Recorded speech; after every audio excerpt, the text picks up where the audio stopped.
Her injuries are horrific, including a crushed face, massive head trauma, and a brain bleed, plus defensive marks on her arms proving she fought for her life. Her jewelry has been stripped, her phone is gone, and the medical examiner confirmed there is undeniable evidence of sexual assault. The victim is 23-year-old Kimberly Robertson, a criminal justice student and devoted mother to a 2-year-old girl. She walked out of her front door on the evening of April 4th, 2014.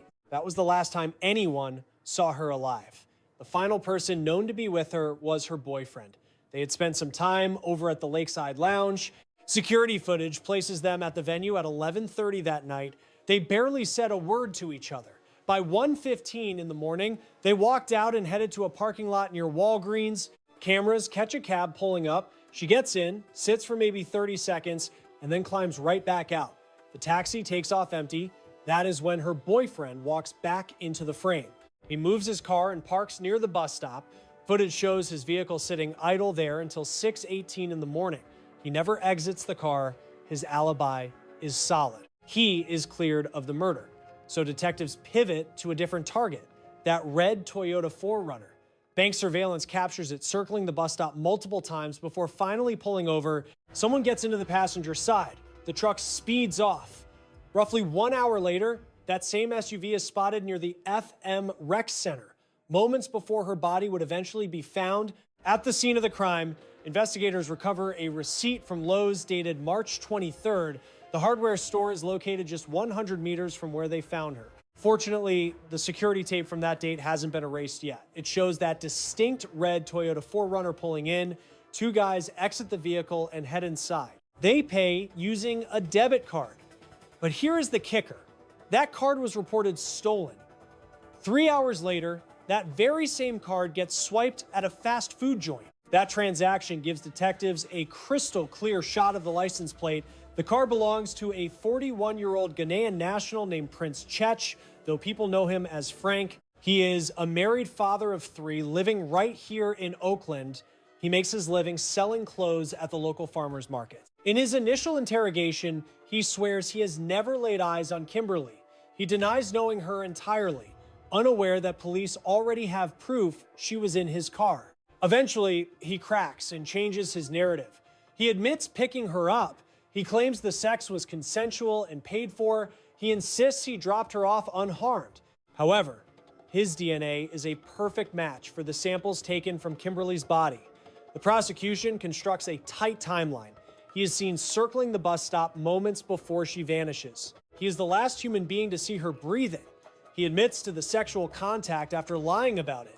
His SUV is on camera right near the body dump site. His genetic markers are all over her. The jury deliberates for less than 2 hours. The verdict is guilty of first-degree murder with special circumstances, murder during the commission of a rape. The sentence is life in prison without any chance of parole. Yet, even now, he maintains his innocence. He says he didn't do it, but the surveillance, the GPS data, the driving route, the shifting stories, and the biology create a singular, undeniable portrait of that night. It all locks together perfectly. To truly grasp the tragedy here, we need to rewind to the start in Oakland, California. This is where 23-year-old Kimberly Robertson was trying to build a future. She was a Texas girl raised down in Dallas. After finishing up at Kimball High, she wrapped up her degree at ITT Tech back in December of 2013. Shortly after graduation, she packed up and moved to Oakland with her 2-year-old daughter, dead set on a fresh start. Kimberly was also enrolled at Heald College in San Francisco, chasing a degree in criminal justice. She was confident, an open book, and absolutely obsessed with her baby girl. Her daughter was the center of her universe. But Kimberly's own path had been rough. When she was only 2 years old, her own mother was gunned down by a boyfriend. That specific type of trauma lingers forever. Years later, Kimberly arrived in Oakland with one mission: to provide her child with the stability she never had. And Oakland is the kind of city that hits you immediately. It isn't polished, and it isn't trying to show off for tourists. It is authentic. You get that cool bay breeze mixing with the California heat. Mornings here have a stillness to them. You see folks jogging around Lake Merritt. They sit on patios sipping coffee. Neighbors actually say hello instead of rushing past. By noon, the city's character comes alive. Murals pop off the brick walls, music drifts out of bars, and you hear a dozen languages on the street. Oakland is not just diverse on a census form.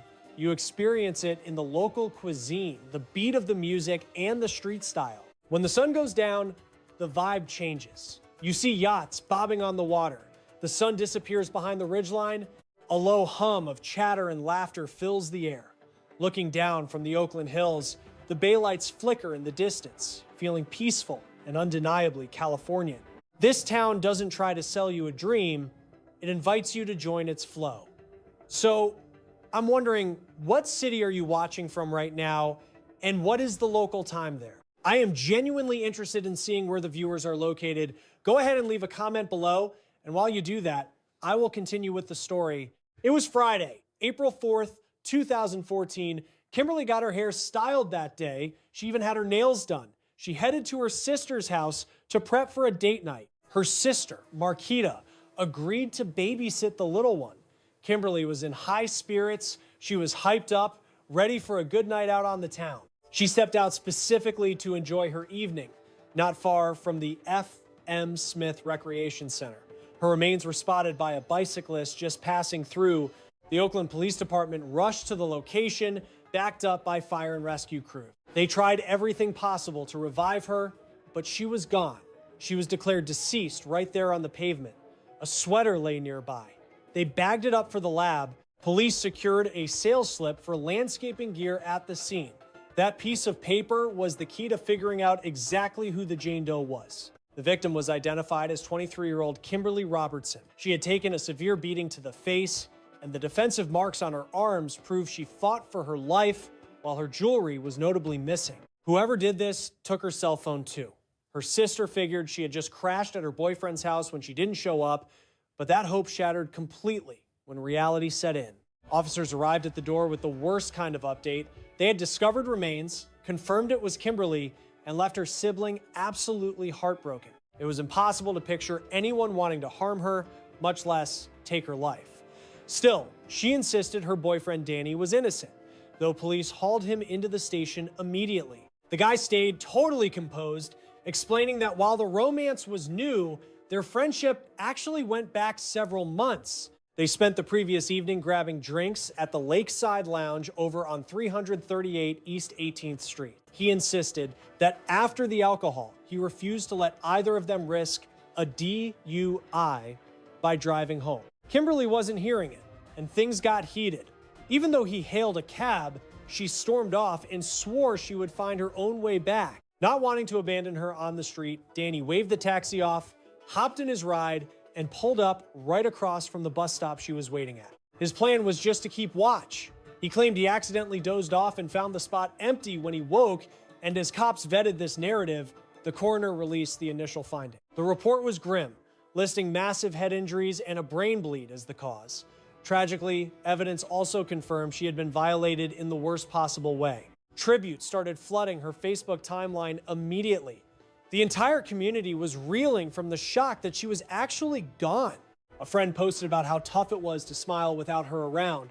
They added that their hearts still held joy, knowing she had escaped this cold world for somewhere better. As the homicide case ramped up, investigators realized they needed to hunt down potential eyewitnesses from the Lakeside Lounge. Detectives went on site to reconstruct the timeline of that night. That is when they struck gold with a silent witness that saw everything. The security tape. A camera mounted outside logged the pair entering the venue at exactly 11:30 at night. Silence hung between them. They avoided eye contact completely, giving off a cold vibe that suggested trouble was already brewing before they even walked in. Fast forward a bit, and Danny is chatting up two other ladies while Kimberly sits alone, glued to her screen. You can practically cut the tension with a knife. The bad energy is palpable, even on a mute screen. Additional clips show them drifting through the bar, maintaining a distinct physical gap the whole time. At 1:15 in the morning, the lens catches them exiting with a third guy. Investigators showed the clip to the sister, who instantly tagged him as one of Danny's buddies. Detectives hauled the friend in to get his side of the story. He admitted he was with the couple and stated that at exactly 1:24 a.m., He dropped them off at their vehicle. When the cops went to scope out that lot, they stumbled upon a lucky break. The spot was adjacent to a Walgreens pharmacy equipped with security cams. The tape starts rolling at 1:24, but for over 20 minutes, neither Danny nor Kimberly appears. Finally, at 1:50 in the morning, a yellow cab enters the fray. The video shows Danny sliding into the back seat first. Moments later, Kimberly approaches and hops into the front passenger side. Half a minute ticks by with the vehicle idling. Suddenly, Kimberly jumps out and storms off, leaving the taxi to drive away with Danny still on board. A secondary camera view captures her exiting the cab and marching right back toward the parking area. Turns out, she never actually took that ride. She spun around and went straight back to where she started. 60 seconds later, that same taxi reappears on the feed. It is a bit fuzzy, but detectives theorize Danny was probably looping around the lot trying to spot her. The cab vanishes again, only to return 2 minutes later. Danny finally exits the ride, the taxi takes off, but Kimberly is absolutely nowhere to be found. Just past 2 a.m., the lens catches a black SUV exiting the lot.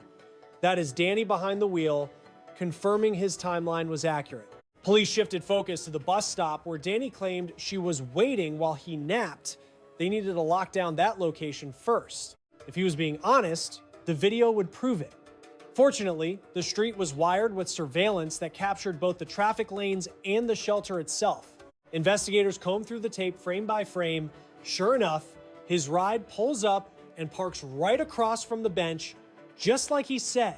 The positioning is dead on. The angle relative to the stop, the gap from the curb, and the car's alignment, everything checks out perfectly. From that point on, the truck is a statue.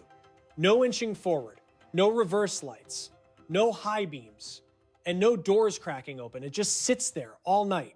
The video proves Danny stayed put until 6:18 in the morning. That is the exact moment the door swings open and he steps into view. That timestamp is indisputable. The timeline backs his account 100%, clearing him of the murder and proving his alibi was rock solid. So who was the actual killer? Security cams from a nearby bank pointing near Danny's parked truck offered the detectives a fresh perspective. You can actually make out the bus stop across the road by looking at the reflection in the bank's glass windows. The visual was grainy, obscured by shadows and glare, but decent enough to spot motion.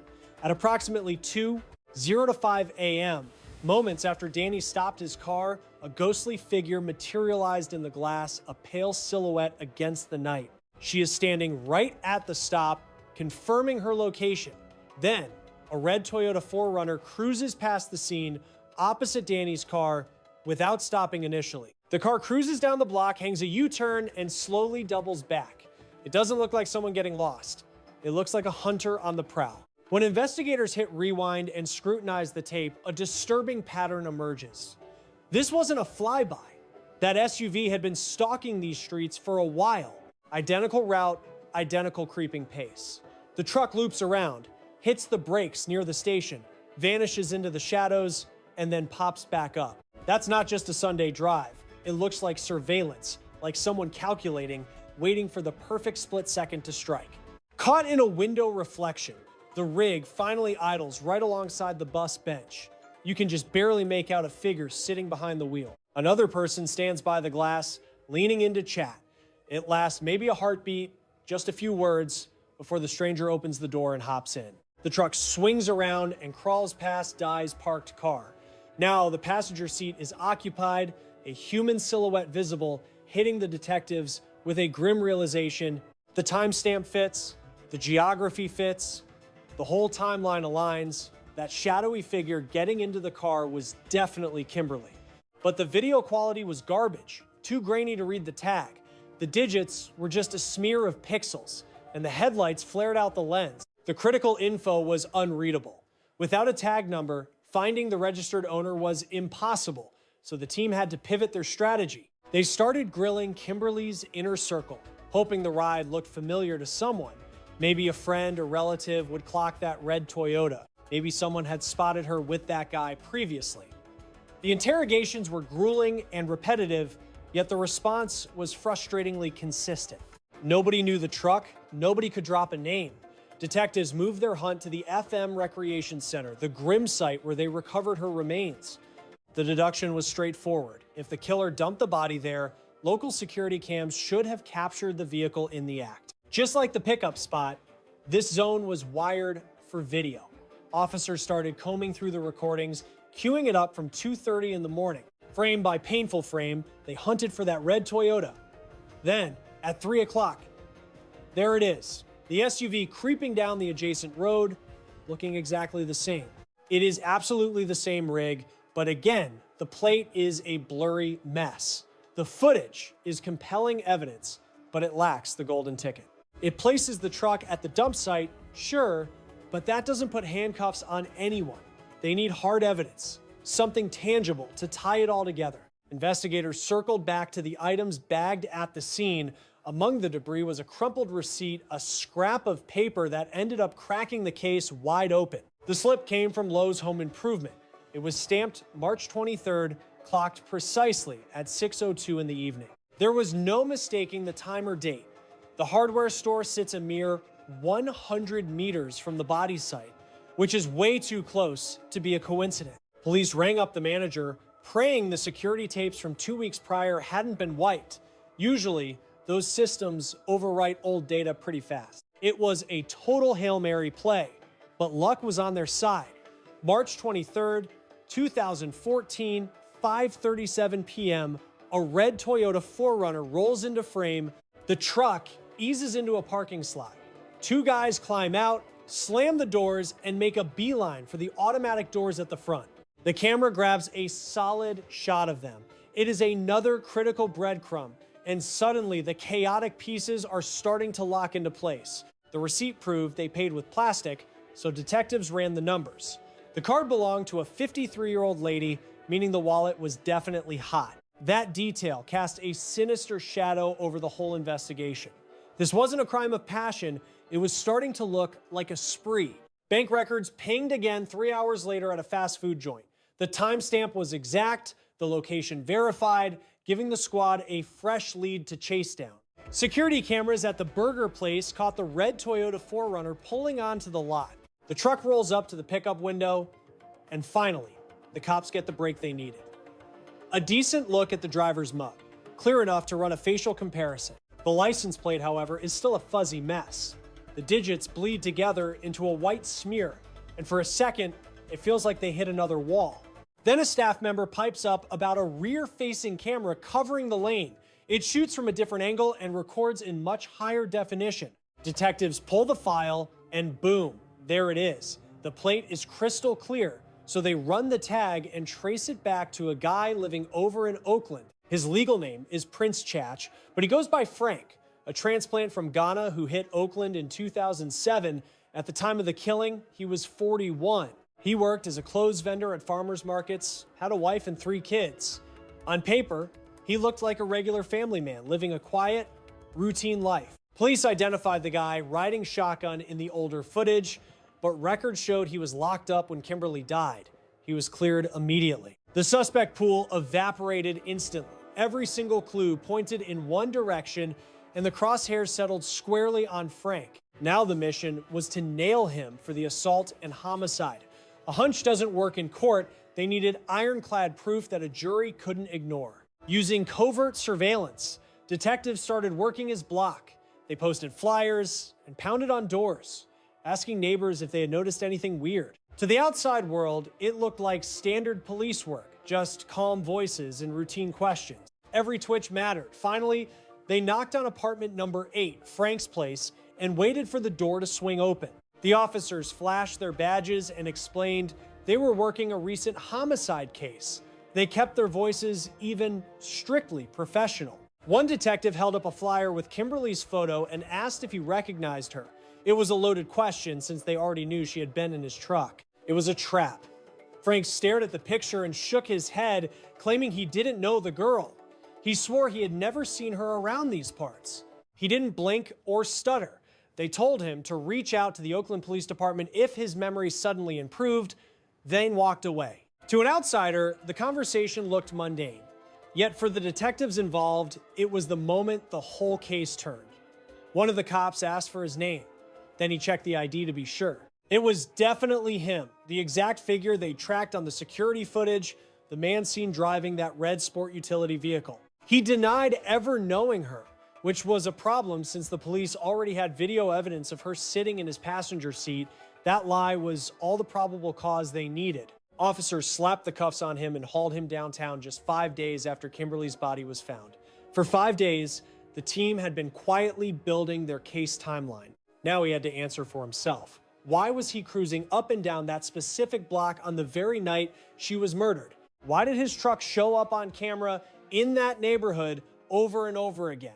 In the interrogation room, he claimed he was going through a rough patch with his wife. He said the tension at home had been unbearable for a while. The vibe in his apartment was suffocating. Because of that stress, he told them he just couldn't stand being indoors, so he'd hop in his ride to clear his head. No particular place to go, just driving aimlessly. That was his way of blowing off steam, or so he claimed. "You're sure you've never seen her?" the detective pressed. Frank paused. "I don't recall. I really don't remember. She wore a long wig, maybe extensions. Her face just doesn't ring a bell." But suddenly, his narrative flips, and it changes fast. He confesses he actually had met Kimberly before. He admits she was in his car that night. "I gave her a lift," he said. Frank then claimed they hooked up. By his account, she was the one who suggested it. He told police Kimberly was soliciting and offered sex in exchange for cash. That became the anchor of his new story. He swore it was mutual, with zero force and no aggression involved. He claimed that after they were done, he let her out and took off, insisting he had absolutely nothing to do with her death. However, that pivot in his testimony set off major alarms. First, he swore he never touched her. Then, he admitted to the hookup. That flip-flop, paired with the brutal nature of the crime, looked terrible for him. Prosecutors slapped him with a capital murder charge with special circumstances, specifically murder committed during the commission of a rape. The indictment didn't mince words, blunt, crystal clear. Then the lab results came back. Forensic analysis proved his DNA was a perfect match for the biological evidence recovered from the victim. That wasn't just a theory, that was hard science, and it instantly became the cornerstone of the state's argument against him. The judge denied him bail at the Santa Rita jail, so he remained locked up while waiting for his day in court. When the trial finally started, Frank took the stand and told the jury that in the early morning of April 5th, he picked Kimberly up at a bus stop near East 18th Street and Park Boulevard. He framed it as a chance encounter, just a quick chat leading to a deal. He was adamant that he didn't kill her. Frank testified that she was the one who proposed the transaction. He claimed she asked for $250 because she was working. According to his testimony, he talked her down to $200. Once she hopped into his truck, he said they drove to a quiet residential street and had sex in the back of his SUV. He laid out these details while under oath, swearing the whole thing was consensual. However, the jury and the prosecution were ready to tear that version of events apart. "I didn't kill that woman. We just slept together," he insisted.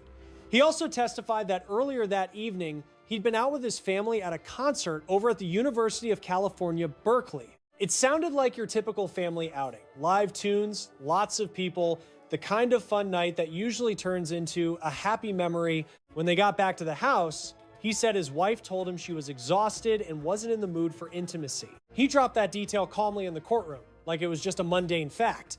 But then he dropped a bombshell. He admitted he lied to the cops initially about touching Kimberly. The reason, he claimed, was pure panic. He was terrified his wife would find out he was cheating. That, he said, was why he tried to bury the truth when the detectives first came knocking. The defense team argued that the state failed to prove his guilt beyond a reasonable doubt. There were no witnesses to the murder. Nobody saw the crime happen. His lawyer hammered on that fact over and over. You can't convict a man based on guesses. The defense painted it as a simple mistake.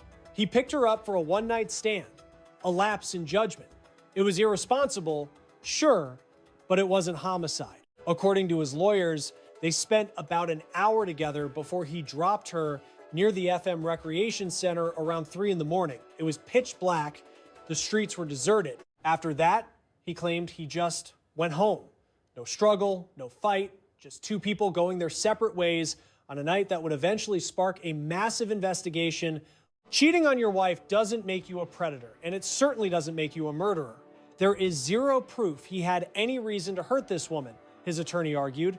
Frank also mentioned seeing blood on Kimberly's clothes. He claimed she told him she'd gotten into a fight with some other guy earlier and had been shoved out of a car. He said she brushed it off, acting like it was just a bad night, nothing more, not a big deal, supposedly, but that explanation felt flimsy, especially considering how tragically her night ended. Under cross-examination, Frank confessed that his wife went ballistic when she learned about the affair. She told him it was over. That news devastated his home life. In court, it became obvious he was an emotional wreck, angry and shaken.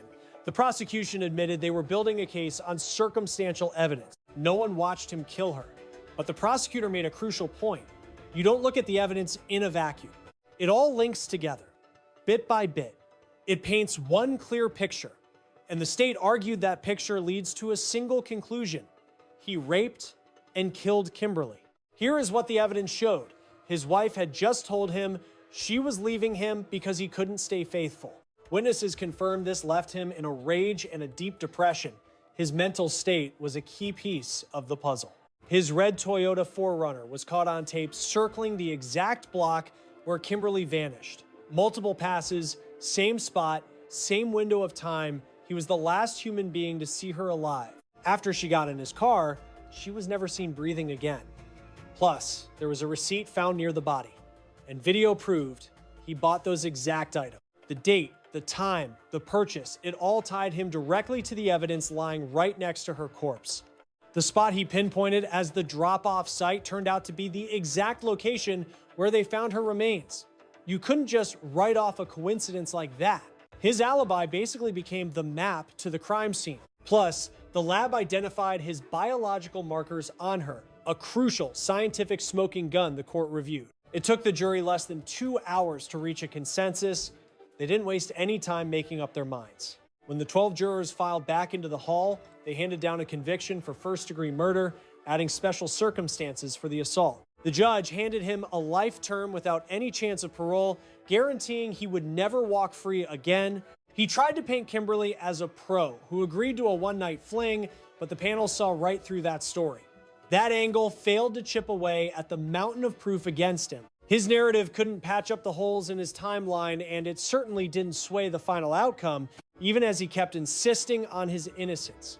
The judge looked him in the eye and stated, "The court found that your testimony was nothing but lies. They decided you are the one who assaulted and took her life." The magistrate went on to say he had truly hoped that when Frank finally took the stand, he might display a shred of regret. Just a crumb of humanity, a glance, or an admission of fault to show he grasped the devastation he unleashed. Instead, staring him down from the bench, the judge remarked with icy precision, "I don't think you possess that kind of soul. I suspect it's beyond your capacity." A hush swept over the gallery. The statement wasn't born of anger. It felt calculated and final, like a summary derived from weeks of grim testimony. You couldn't see rage, only a stark realization of who the defendant really was. Then Kimberly's sibling faced him, her voice shaking yet unwavering. She didn't try to sugarcoat the agony or hide her heartbreak. Sitting right there was the person who stole something irreplaceable from her family. Her upcoming words were more than a victim impact statement. They were a desperate bid to voice a tragedy that no prison term could ever repair. You had options. You didn't need to end her existence. There is no getting my sister back. My world is permanently shattered because of you. Thinking about what Kimberly endured in those last minutes is sheer torture, wondering what raced through her head, imagining the terror gripping her heart. The realization that she was powerless must have been crushing. Those fleeing seconds are a mystery to us all. Yet their dark weight hangs heavy over this entire case. Her murder sent shockwaves through her entire community. For the people who loved her, it was a strike that no apology could cushion. Her inner circle felt a sharp, instant void.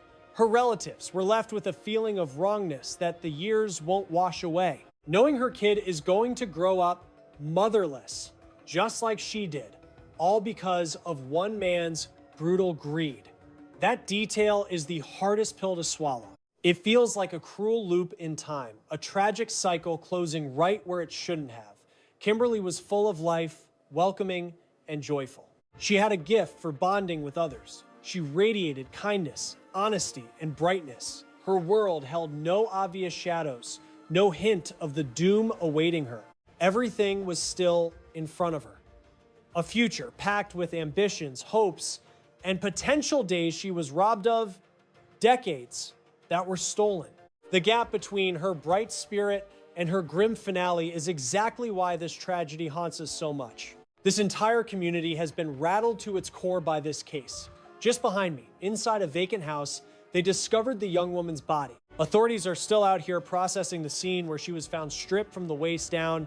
You have to wonder, how agonizing was that trauma? It was excruciating. But today, there is finally a sense of relief knowing we likely have the man responsible for taking our daughter. We are just so thankful for the relentless effort put into this case. It starts at 2:05 in the morning at an Oakland bus stop. A young lady is standing there by herself. Minutes later, a red Toyota 4Runner cruises past her. It passes once, then again, prowling the area. The SUV busts a U-turn, pulls right up to the curb, and she hops in. By 6:40 that morning, her remains are found on the 1900 block of 3rd Avenue, right near the FM Recreation Center. And a devoted mother, an aspiring student whose bright future was stolen by a predator. Encourage your local representatives to invest in community safety programs that focus on late-night protection. Teach those you love to stay in well-lit areas and to always share their live location when traveling alone. By standing together, we ensure that Kimberly's spirit lives on in a world that is safer for every daughter. A red SUV prowled the Oakland streets at 2 a.m., circling the bus stop with calculated persistence. Kimberly was left alone after a night out, unaware that a stranger was watching her every move. The vehicle made a final U-turn and pulled to the curb, offering a ride that would end in tragedy. The turning point came when she stepped into the car, vanishing from the safety of the public street. Hours later, her body was found near a recreation center, leaving a community and a young daughter heartbroken. True safety is built on communal vigilance and the courage to look out for one another in the dark. Asterisk, asterisk. We must advocate for better lighting and increased surveillance at public transit hubs to protect the vulnerable. If you see someone waiting alone late at night, offer to wait with them or call for a professional transport service.